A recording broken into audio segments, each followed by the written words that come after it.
This is the third of our series of lectures, and it's Sophie Kriz who will talk about Howe duality of a finite field.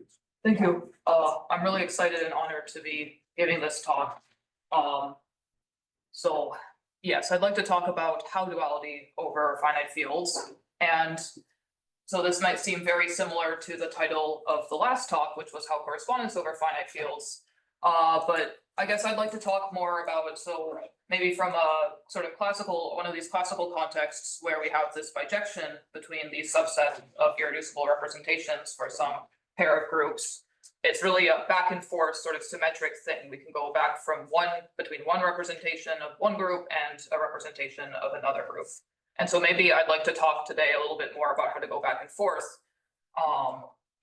So let me maybe get into it first by discussing a little bit about the more general context, which maybe is more familiar than finite fields specifically. So this is something, so Howe duality is a statement which can be made over a field, which can be a finite field for the purpose of this talk. I will be taking Q to be odd.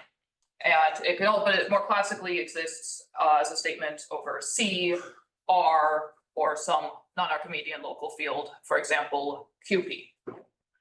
And then, like we heard about in this previous talks, is that we produce this oscillator or Siegel, Shale, Veil representation, maybe made by Kloosterman, which is this representation. That's why he put dot. Which is a representation which is associated to, or how we produce it is we look at some non-trivial additive character psi of the field itself. And then Stone-von-Neumann theorem tells us that we have this unique irreducible representation of isomorphism of the Heisenberg group, which has this additive character. And then considering the action of symplectic group on the Heisenberg group, we can produce a projective in general representation of the symplectic group, and this is the oscillator representation.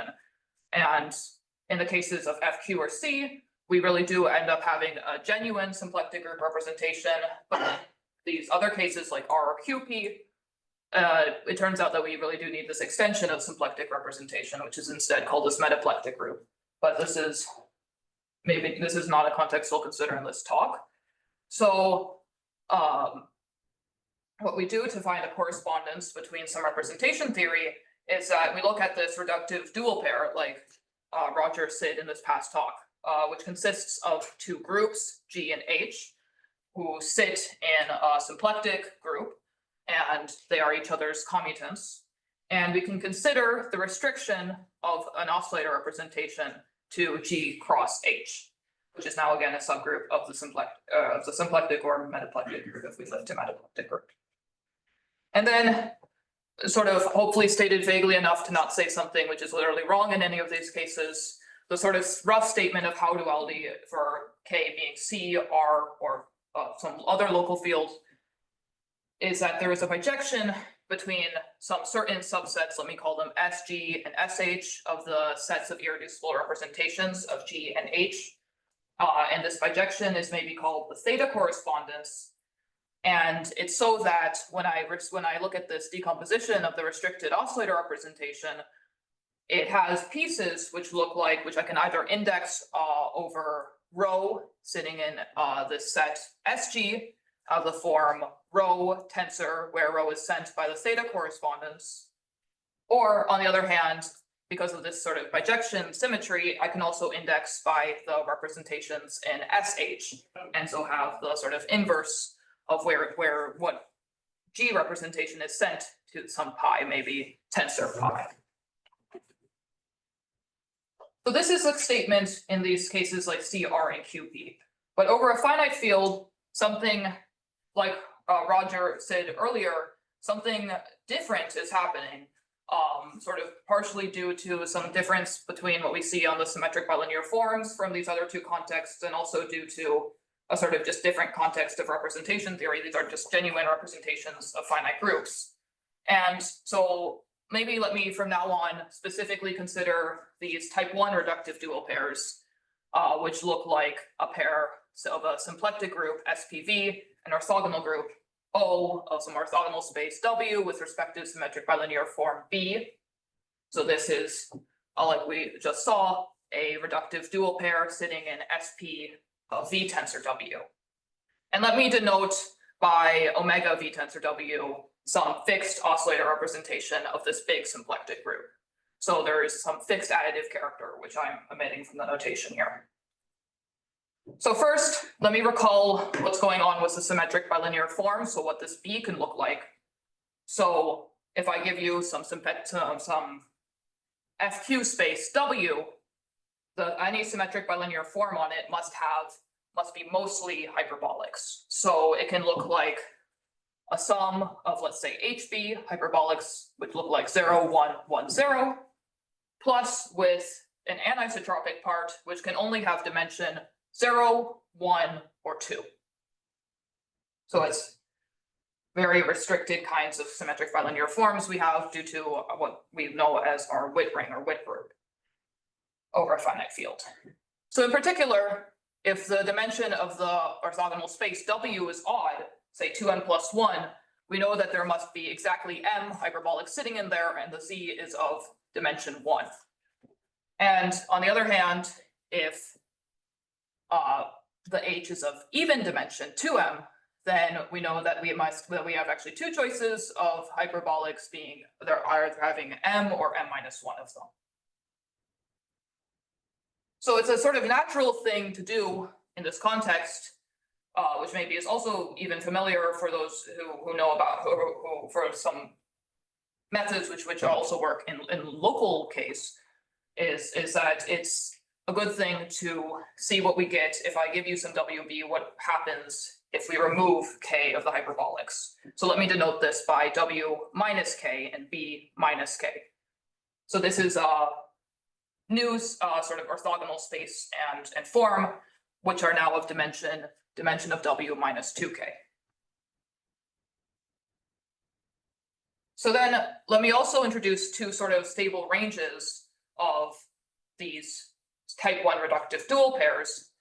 Let me say that SPV OWB is in the symplectic stable range if we have that the dimension of W is less than or equal for me to the maximal dimension of an isotropic subspace of V, which for a symplectic form is of course just dimension of V over 2 always. But I say it that way so that we see sort of what it should give sort of symmetrically from the perspective of the orthogonal group as well. There's also a sort of, we should also think of an orthogonal stable range where the requirement is now that, on the other hand, dimension of V is less than or equal to the maximal dimension of an isotropic subspace of W with respect to B. So this depends on whether B is this sort of fully split, just a sum of hyperbolics, or whether it really has this two-dimensional anisotropic part. And I drew this picture for a pair of a symplectic group with an odd orthogonal group. So here, let's say the dimension of V is 2n and dimension of W is 2m plus 1.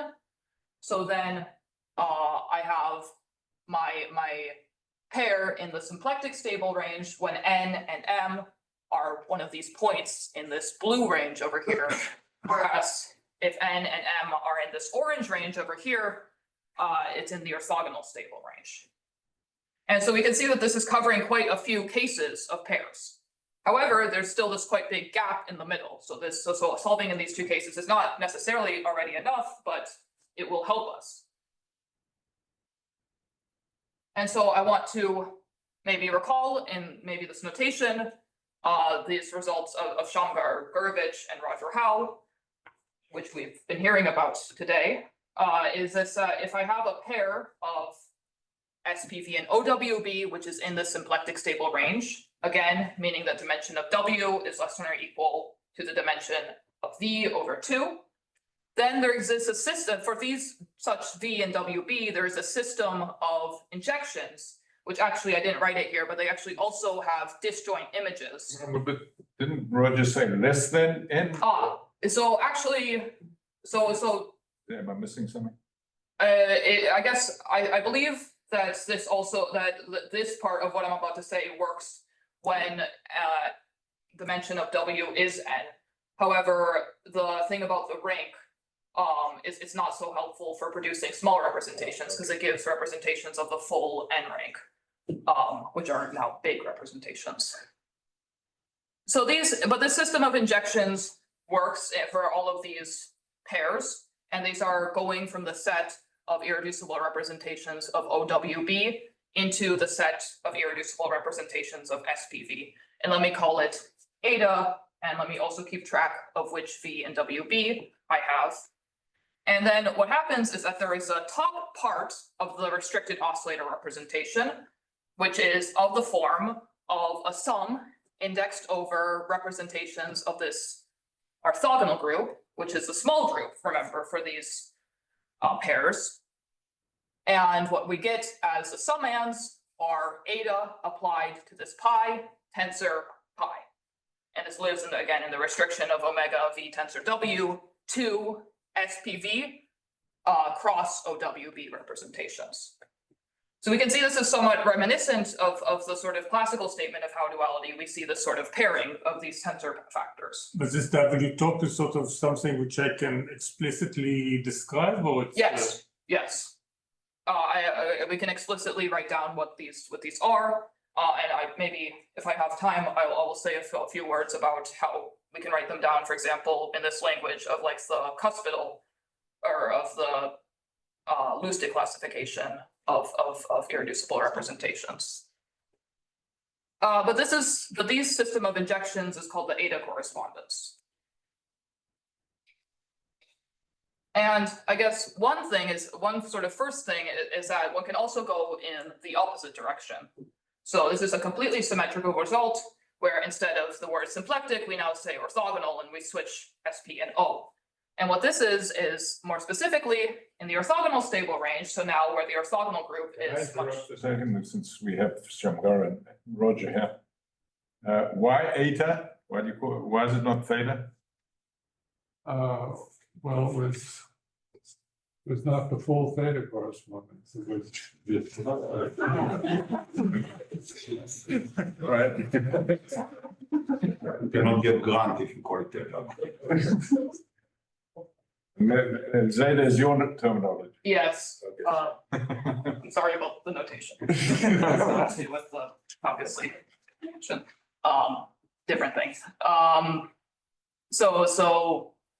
Okay, one can also go in the opposite direction. So I proved that there is a system of injections with disjoint images, which I guess I'll denote by zeta, which go from symplectic group representations into orthogonal group representations.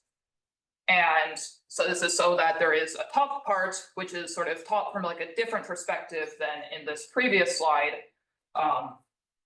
So maybe I'll call it something else like omega top prime.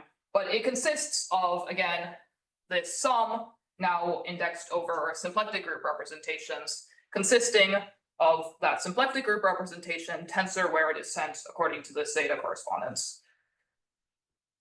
But this is not but like you might notice that I say that this is a top part of the oscillator representation, and it's because this is not actually the full representation for over a finite field. So it turns out that there is also some singular part of the restriction of omega v tensor W, which means that if I consider the restriction of omega v tensor W to SPV cross OWB, if I look at a single SPV representation and wonder what it is to all the different OWBs it is paired with, there will be multiple of them in general, or also the other way around. So now, it leads to a question of how you can decompose the whole thing and whether it really is just in terms of the eta correspondence or zeta correspondence. And it turns out that it is. So here I have the statement in the symplectic stable range. So this was, I think, first discovered by Montenegro, Mora, and Gross using some techniques of quantum codes or something like this. And I also reprove it using maybe some more explicit method, which I hope to go into a little bit here. But it's basically saying that the full oscillator representation, when I restrict it, decomposes in terms of these layers.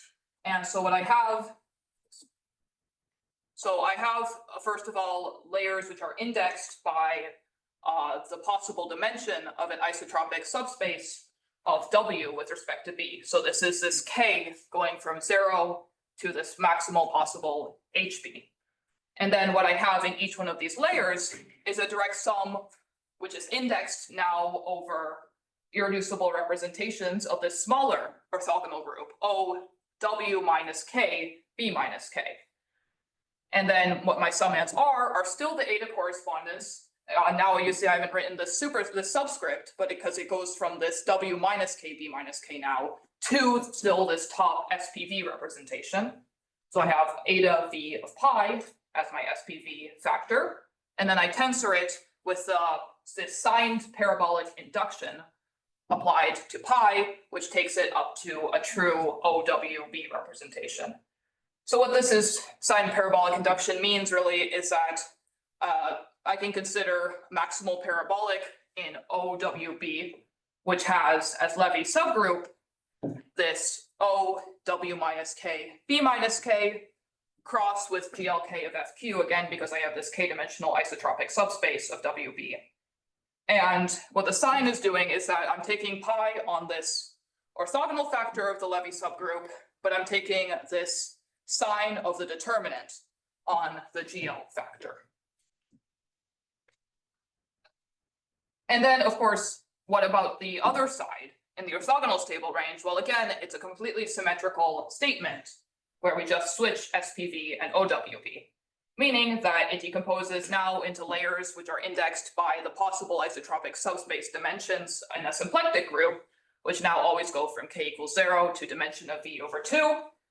And each layer now is indexed by irreducible representations of SPV minus K, so meaning again, I project away from my K-dimensional isotropic subspace, and now it's also dual with respect to the symplectic form, so I go down by dimension 2K. And I now have parabolic induction, or signed parabolic induction on the SPV side, but I still keep the zeta correspondence on this O side. And we can also, like I mentioned before, actually calculate what eta V and zeta WB are explicitly because we know these decompositions. It actually follows in some way quite elementarily from an understanding of what kinds of representations we have in either SPV or OWB and adding up dimensions, because in these sort of ranges, you can see that actually, you know, the oscillator representation, maybe some theme from earlier today, is that it's miraculously small. And so really there's only a certain amount that we can fit into it. And we also know that these eta and zeta have these disjoint images, but maybe this is too not so interesting. I might, if I have time, still say what we get sort of concretely, but I also want to mention first how we go into this gap in the middle between these stable ranges.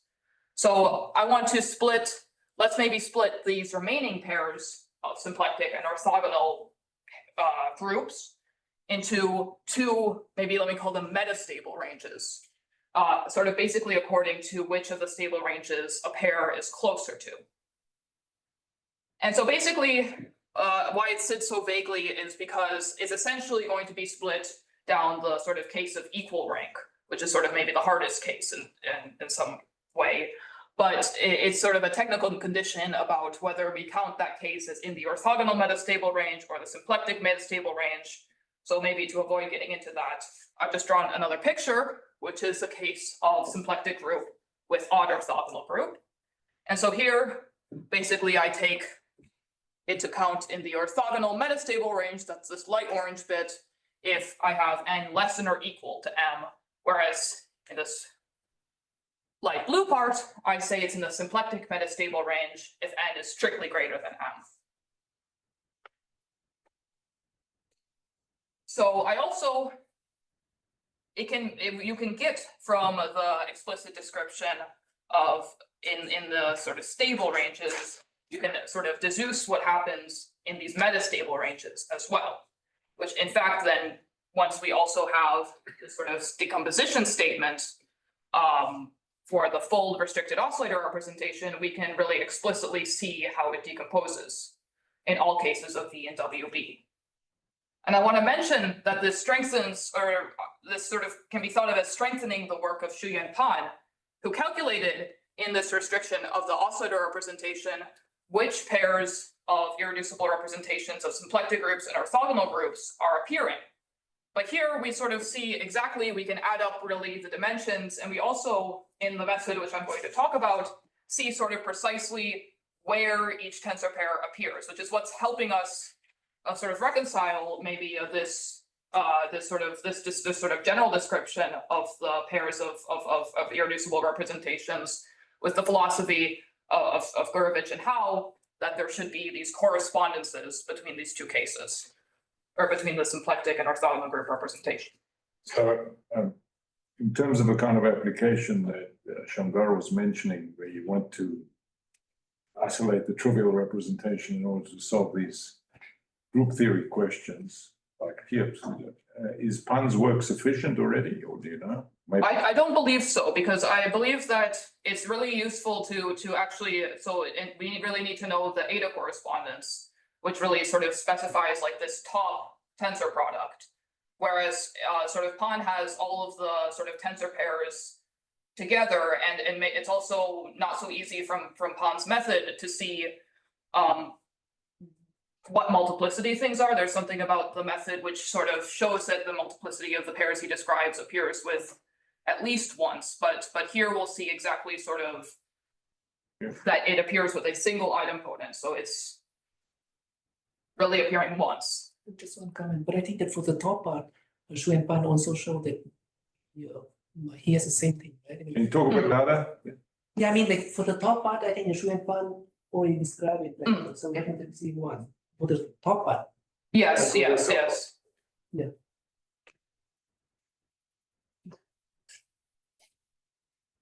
Yeah, but okay, I'll maybe describe a little bit later that sort of knowing exactly which part is the eta or zeta correspondence in these sort of two ranges is helpful for the purpose of Gurevich and Howe's application to these maybe questions of group dynamics. So I guess I want to maybe describe a little bit about the method I use, which is sort of very symmetric, and actually sort of how we can see both sort of like the orthogonal stable and symplectic stable cases. So first, let me introduce some algebra product. Let me call it maybe this 5-star on CV. So let me define it as if I have some vector v w in V, I take v star w to be this fixed underlying character psi of half of the symplectic form of v with w multiplied by the new vector v plus w. So this acts on the oscillator representation, and here I guess I'm making sort of strong use of the fact that we're over a finite field, and I'm using basically the Schrödinger model where I decompose my vector space V into Lagrangians. I'm going to call them V plus and V minus. And then, so maybe the most typical version of the Schrödinger model, which works sort of more generally in these more general contexts, is to consider the omega as looking as functions valued in C on V minus. But here, V minus is at heart a finite set. It's of dimension Q to the N, or it's of order Q to the N. So there's no reason to be on functions anymore, and we just work with C V minus itself. And then if I have some vector x and V minus, how does this, it turns out that the CV with respect to the star acts on this oscillator representation. And one formula to do this is by saying V applied to some my x is this coefficient psi of s of the V of the plus part of V with x plus half of s of the plus part of V with the minus part of V, all multiplied by now V minus plus x. So we still end up in this minus Lagrangian. So this isn't maybe what you would expect to be the algebra structure on CV, which is acting on the oscillator representation. Instead, maybe you would expect CV, which has the Heisenberg group product. So this would be V asterisk with W, giving us psi of S of V plus with W minus, maybe multiple of V plus W.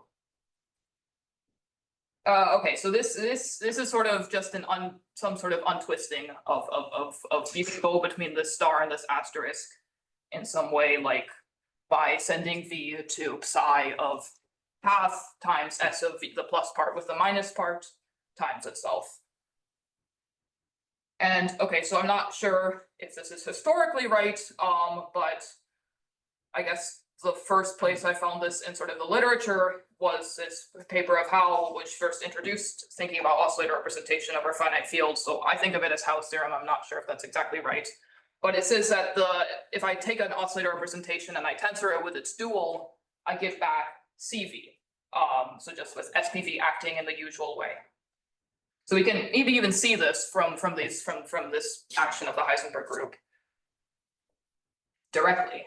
Okay, so the point I want to make is that we can consider the endomorphism algebra of some oscillator representation omega on some V as, so maybe if I just consider endomorphisms as a vector space, it's isomorphic as an algebra with CV with respect to this star product. And the reason I like the star product is because it's going to make it easy to write down exactly the elements which might correspond to group algebra elements. So in particular, if I want SPV invariant endomorphisms on omega V tensor W, so this would be useful for the symplectic stable range, what I'm going to see is that this is isomorphic with the SPV invariance subalgebra of C V tensor W with respect to the star. And similarly, if I want to consider OWB invariant endomorphisms of omega V tensor W for the purpose of the orthogonal stable range, this is identified with the OWB invariance on C V tensor W subalgebra with respect to star. And I guess I want to emphasize that in the stable range, these two algebra structures are stable so for this first one, as the dimension of V gets very large, and for the second one, as the dimension of W gets very large. And this is because this is really just the C vector space on SPV or OWB orbits on V tensor W. So that doesn't depend really on V or W respectively. And again, like I say, this is useful because it allows sort of explicit formulas for example, to get subalgebra of the group algebra on OWB in CV tensor W's SPV invariance for the symplectic stable range, or respectively, the group algebra of SPV sitting in the OWB invariance of CV tensor W. So for example, I've made the one which is easier to write down, which is for this symplectic stable range. So the generators of an orthogonal group, one way of doing it is to look at reflections across hyperplanes with normal vectors, which span some one-dimensional anisotropic subspace of W. In which case, this reflection, if I want to consider it in C V tensor W's SPV fixed points, it looks precisely like 1 over q to the n as a coefficient multiplied by the sum over a V tensor lambda, where V ranges over every element of V. And these will actually really act by reflections, meaning that if I would try and apply this using this formula we had earlier to some, so let's say we keep the same decomposition into Lagrangians, that V tensor W decomposes as V plus tensor W plus V minus tensor W. Then if I try and apply this proposed reflection of lambda to some sort of vector in this Lagrangian V minus tensor W, it really would be this sort of geometric action which would give me V minus tensor the reflection, maybe I should write this, of W. So it's sort of really this geometric action. But of course, this is ignoring the other cases of lambda, which we can take, which we would need to fully generate the whole endomorphism algebra, which are these singular choices of lambda. So it turns out that these end up giving us idempotents, so these are of the form now 1 over q to the 2n times the sum over v and v of v tensor lambda. And each one of these has an image which is basically isomorphic to the restriction to FBV of omega on v tensor w with one hyperbolic removed. So you can sort of maybe intuitively even see this from this coefficient q to the 2n. It's taking the dimension down by a factor of q to the 2n's, which is why we're sort of seeing this hyperbolic removed. And if you sort of keep doing this, so we see that the number of these, which we have, the number of these lambdas, so it's a number of isotropic subspace, one-dimensional subspaces of w with respect to b. So that's also another word for that is it's indexed by the quotient of OWB by this parabolic P1. And so what we end up finding is if we keep continuing in this manner and are sort of careful with induction is that we see this, maybe I shouldn't have written O plus because we're on algebras, but okay, we have matrix algebras which are indexed by, for each k is 0 to hb, but they're matrix algebras which are of size OWB over pk by OWB over pk of group algebras, which are on these smaller orthogonal groups, OW minus k, b minus k. And we see this, we have constructed this basically as a subalgebra of the endomorphism algebra on SPV omega v tensor w. And then you use combinatorics to prove that these dimensions can be calculated to actually match the dimensions of these algebras as C-vector spaces, because we know what these numbers are. So therefore, these two, both this and the endomorphism algebra over SPV, must be equal. What do you mean by combinatorics? So we know that the dimension of the endomorphism is, like we say, the number of SPV orbits acting on V tensor W. Yes, and sorry, SPV orbits. So we can count those when we're stable in the stable range easily, and we can also, we know what these, there are formulas for these numbers OWB over PK, and also for these order of W minus K, B minus K, so we can just see that it adds up and works. And I guess how I sort of got interested in this, and actually maybe what I sort of want to say will help me figure out what to do in the metastable range, is the fact that this can be interpolated in N, which basically what this means, maybe it's too technical to get into really here, but this is some sort of idea that coming from this fact that these endomorphism algebras were stable as N or the dimension of W was getting very big. And this means that we can form some, essentially what this means is that we can form some sort of formal model category, where we, instead of writing N, replace it by some generic sort of constant is CT. And this is useful because it somehow captures some sort of generic effect about the sort of representation theory of symplectic groups generated by the same with the W dimension. Yes, yes, you should, for this, if I'm going to interpolate, so here I wrote this is interpolated in N, so for this we want to fix the dimension of the W and sort of interpolate the dimension of the symplectic group. You can't do both simultaneously. Let's say not right now. And your treatment requires this kind of theory? So honestly, on like some sort of very basic level, like if you're really good at combinatorics, not really. This is sort of some way of like organizing it to be sort of more manageable. You can sort of count. So why I said that this is needed in why we need the stable is the sort of stable range in these cases is because it tells us, is because we in that case have like a good hold on what these orbits look like.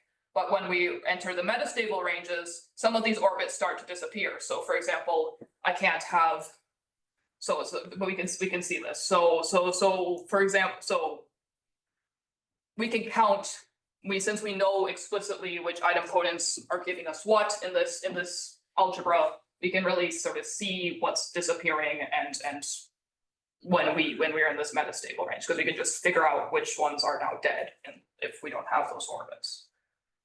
or which ones behave differently. Okay, so, and also for the explicit description, again, we still know a sort of effect of disjoint images when we're in the metastable ranges. So we can still use some sort of combinatoric C, the answer. But I like to think of interpolation as Benefits. well, okay, so the interpolation, it tells us basically that we should predict that the eta correspondence gives us let's focus on the symplectic metastable range maybe. So the eta correspondence should be, if I go from OWB to some general SP to T of FQ, the eta correspondence is going to always give me some polynomials in Q to the T. And we can try to then replace T by an N, which is sort of maybe not okay classically, which is in this metastable range. And two things can happen. I can either see that my polynomial in Q to the T now gives me 0. So I'm predicting that my eta of pi is an irreducible representation of dimension 0. Well, there shouldn't be really any of those. So we somehow semi-simplify to say that that should mean that eta of pi in that case is really 0. And similarly for zeta for everything here. But there's like a different thing which can happen where maybe my polynomial is giving me a non-zero number, but it's just a negative number. And essentially what it turns out, something very nice happens here, which doesn't necessarily have to happen in sort of like a general interpolated setting, but it happens in this case where we can replace some sort of formal representation, which sort of formally has a negative dimension by negative of a genuine representation. And so then we can consider sort of a decomposition of the oscillator representation in terms of virtual representations. And then we don't really want that because oscillator representation is a genuine representation. So to cancel, we get rid of all of those etas which have negative dimension as well. And we end up replacing those signed parabolic inductions, which we saw in the sort of full decomposition, by some alternating sums of parabolic inductions. So it's actually quite pretty. It's some sort of maybe BGG resolution, and it can be sort of worked out very explicitly. So does this mean that you replace the Harshchandra induction by the Lucid induction? You do the Lucid induction from Levy's subgroup? So all I mean here is that, like, for example, in one of these statements, instead of writing int pk, I instead have alternating sum of some inductions in general. So this is still going to be the classical sort of Harshchandra parabolic induction as these coefficients of the eta or zeta correspondence. Okay. And I do want to talk about what explicitly the eta and zeta I know are, but maybe first I want to sort of say a little bit about what the explicit description gets us in the terms of Gurevich and Howe's motivation. So for example, one application of the eta correspondence, which we heard about earlier today, is to producing these small representations, for example, of the symplectic group. And these are those of U rank, of this U rank, or this rank, which we learned about earlier today, is strictly less than n. So here we need strictly less than n because, of course, the maximal rank it will be just n. So knowing we have rank n doesn't tell us anything. And so then I can use my explicit description of the eta correspondence to prove this rank conjecture for SPV, which says that if I have representation rho in SPV, its rank is the same as the dimension of W, such that it is appearing in the image of the eta correspondence from OWB. If this dimension of W is stable, sorry, yeah, okay, maybe it's technically okay. So if it's less than or equal to n, again, if it's n, it just tells us U rank is n, which sort of doesn't say anything. But otherwise, the sort of meat of this conjecture is or the part which I think Shamgar and Roger didn't already know, is that otherwise the U rank must be n. So there are no more small representations after this. So our statement basically applies this from a Pierre rule on Lustig symbols. And I guess I want to mention that this is sort of the rank conjecture for type C, but some version of the rank and exhaustion conjectures were already proved by Robert Gurevich, Michael Larson, and Howe Duality for type A groups in 2020, and they were recently also proved for groups of type B and D by Michael Larson and Howe Duality. So basically, we have this rank and exhaustion conjecture for all these cases now of these classical basic groups. Okay, and I guess I maybe wanted to mention a little bit about something that this can give us, that knowing the eta correspondence sort of explicitly can give us something about which goes maybe towards the Shalev conjecture, even though it's quite far away. So this is, so I want to recall that this is to do with so the sort of backstory is Martin Liebeck, Iman O'Brien, and Anar Shalev and Howe Duality's proof of the Ora conjecture, where it was sort of where I think one of the key steps was using the fact of the number of xy such that some given g can be expressed as a commutator between x and y, can be expressed by this formula for Frobenius as this product of the order of group with this sum of character ratios for running over irreducible representations rho of G. And so maybe this question of Shalev is something about asking a sort of equidistribution of the commutators as long as we stay away from one, where of course something slightly different is happening.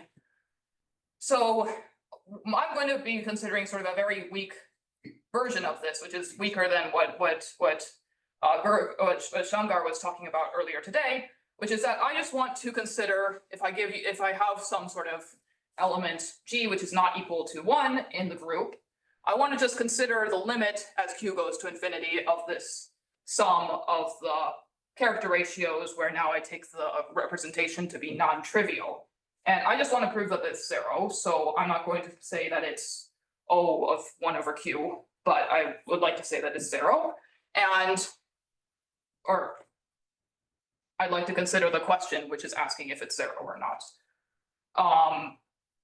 So the small so the sort of purpose of the small representations is that so there is like a lot of computer evidence that these character ratios, actually the biggest terms are coming from these small representations, which are coming from the stable eta correspondences.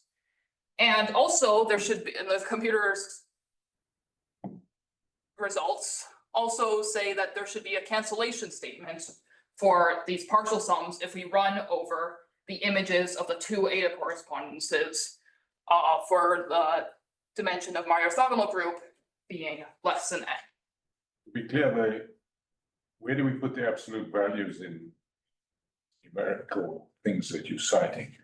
In other words, you've got the sum of the non-zero Q, you've got the ratios.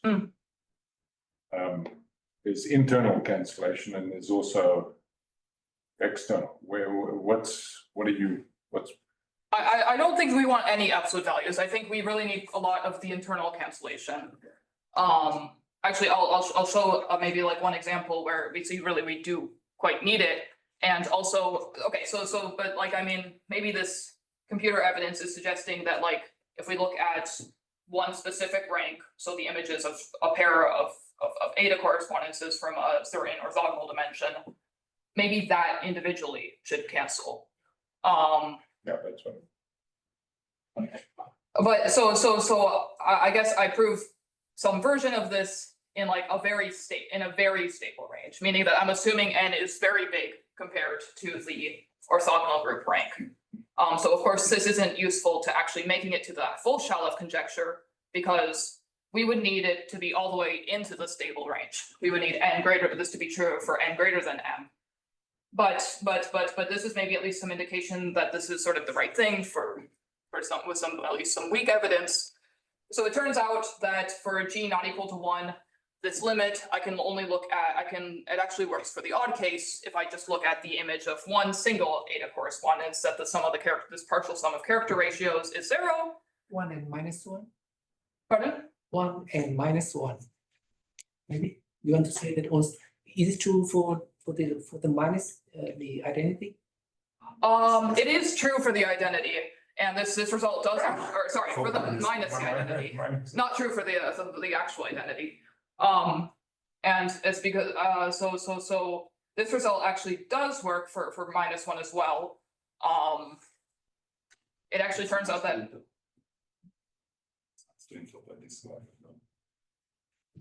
yes, yeah, this result at least works if I get rid of -1 as well. Or sorry, if I don't get rid of -1 as well. But it turns out that for the even orthogonal dimension, I actually really can see, even in this very stable range, that you need both ranges of the eta correspondence to cancel these oscillator this character ratio sums. So specifically, if you look at this advection, so I wrote it up there, but I think it's hard to read. So it turns out that the worst case, at least from this perspective, is actually this sort of advection. So it's this guy. And what ends up happening for this guy is that if I look at the sum over a single image of an eta correspondence, say from the split O2M, I actually get something which is not equal to 0, which is -1 to the m. And similarly, for the non-split orthogonal group, I get -1 to the m plus 1. So I really need both of those to cancel. This is also sort of the worst case scenario, but we see that both of the sums are necessary. Okay, I guess maybe I'll say a few words about about sort of this explicit description of the eta and zeta correspondence. And this is in terms of the Lustig classification data of irreducible representations of finite groups of Lie type. So I won't say this in full detail, but basically they're indexed by some semi-simple conjugacy classes of the dual group of some G of FQ and some sort of unipotent data of an irreducible unipotent representation of the dual of the centralizer. And basically what we do with this data is I put in somewhat heavy quotation marks here, but there is a version there, you can think of it as maybe an induction of U to the full group. But there may not actually be a group to induct from for general choices of S. But it's of dimension, which is equal to dimension of U times this factor, which we would expect from induction. And it may split if the center is non-trivial, which does happen here because we have symplectic groups and orthogonal groups, but it will split into like 2 or 4 pieces at worst. And then, then we need to consider classification of the unipotent data of these unipotent irreducible representations, which is according to this combinatorial data of these symbols, which are these essentially these is quite technical, but these two increasing sequences of numbers, and they give us unipotent representations of B or C type. Basically, the key point is that the defect, which is A minus B, the difference of lengths needs to be odd to be B or C type, and then there's some rank condition. But if the A minus B is even, then it gives us representations of D type or the non-split D type, depending on whether it's 0 or 2 mod 4. And again, there's some sort of rank condition. And so maybe I can't get into this. Maybe I should at least sort of say how this works for a symplectic group. So the dual of a symplectic group in this sense is the special orthogonal group, the odd ones, the SO2n plus 1 of FQ, in which case I would have the semi-simple data of some semi-simple elements, conjugacy class sitting in there. Its centralizer, I really want to, for this purpose of describing some sort of, for the example which I'm about to say, I really want to specify really consider the -1 eigenvalues. So I want to take out this factor, which those of the centralizers, those will give me, which is an SO2 some L, which can be split or non-split. And then there's some other factors, H, which I'll just denote by H. And there has to be a unipotent representation, which gives us the unipotent data, which is of the form of some UH for the H tensor product with one of these symbols, which has even rank. And there is a center here of S symplectic group, which is some sign, which I can sort of encode in some sign plus or minus. So this data gives, on the left, gives me, encodes the data of a irreducible representation of SP2N.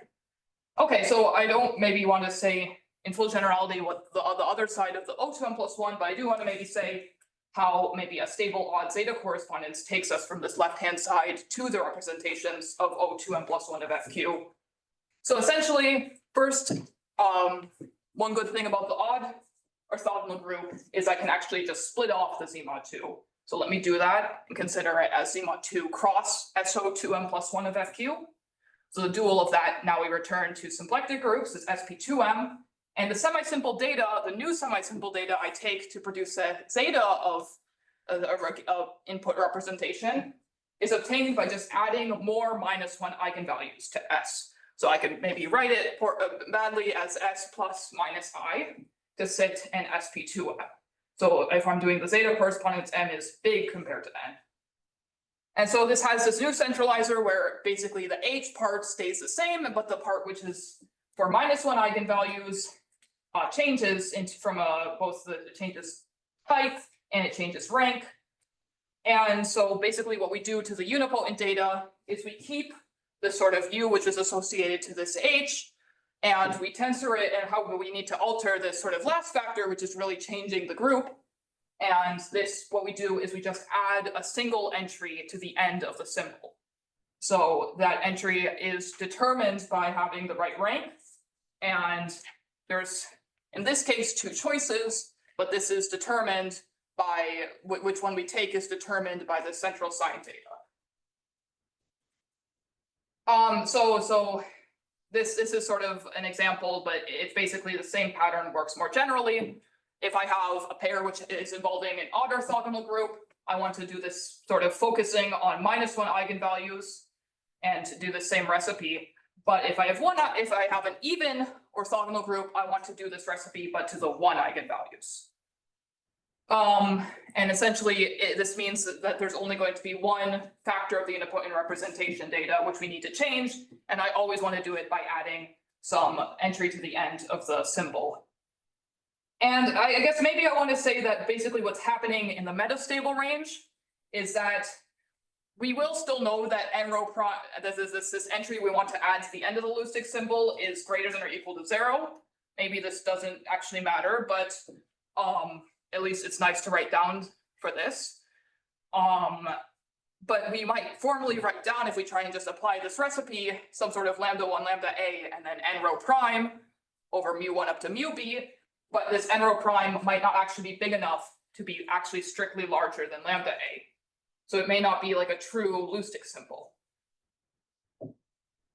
So we can apply sort of formally Lustig's dimension formula to see that, to see the sort of hint of what this is supposed to do. So if this n rho prime, which we're trying to add, is actually equal to one of the other entries, Lustig's dimension formula tells us that that would give us 0. So we take it to be 0. And if it's actually between 2 of those other entries, we interpret this sort of formal Lustig symbol where we put it at the end as -1 to the a minus I times this sort of true Lustig symbol where we put it where it's supposed to be. And we see that the dimensions will be the same. And so we really do interpret it as that virtual representation. And so canceling when we so this gives us a decomposition of the oscillator representation in terms of virtual representations. Again, we could write that same formula we had before in terms of the layers with the true parabolic inductions if we take eta to be these signed versions of the Lustig symbols. But this is sort of underwhelming because we want an actual genuine representation, so we should cancel to have like a good decomposition of omega. And basically what it gives us is that instead is that sort of we say that it is 0 when we have like this formal out of order Lustig symbol, and we just look at the case when it gives us the genuine representation, which has this λ1 up to λi less than this n rho prime less than λi plus 1 up to λa over mu1 up to mu b. And And that guy's parabolic induction turns into an alternating sum of its parabolic induction with these other parabolic inductions of these other Lustig symbols, where again, it's sort of this true Lustig symbol, but with one of the lambdas missed. So this alternating sum is what replaces the signed induction, and we get this decomposition. And these still in terms of these layers, so still meaning that we have some sort of extended eta and zeta correspondence, which makes sense, but it's just, it has different coefficients. Okay.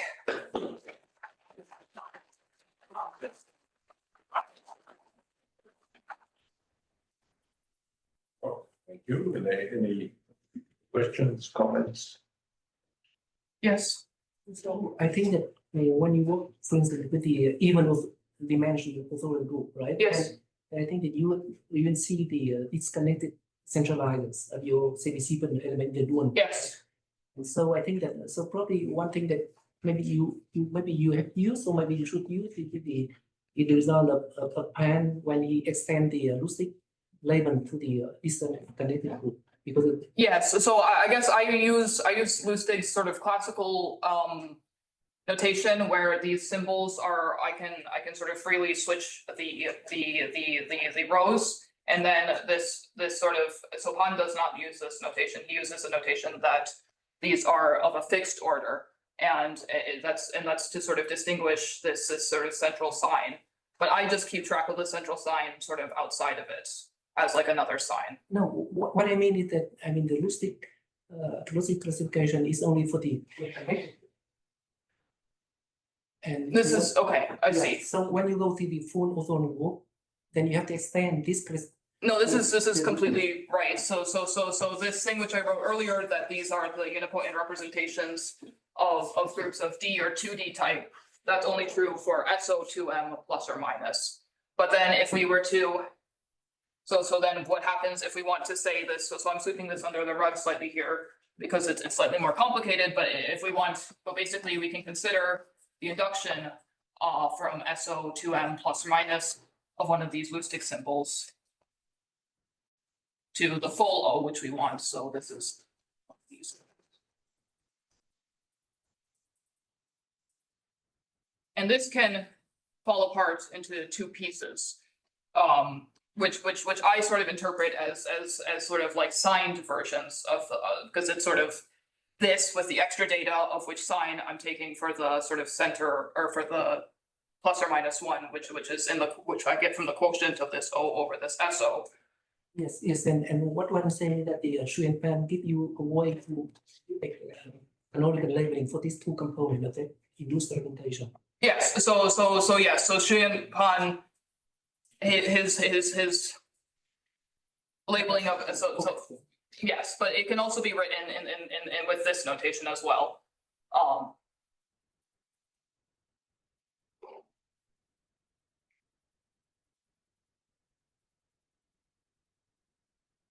Han deals with the all ranges, Yes. Yes, and he's not using this categorification. yes, no, he's not.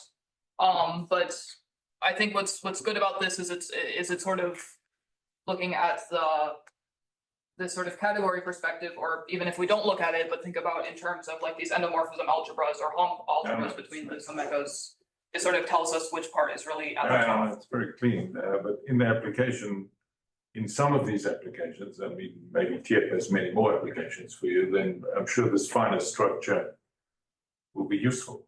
I mean, for any decomposition. Yeah, well, I think it's been a long day and a very interesting day, so let's thank all the speakers.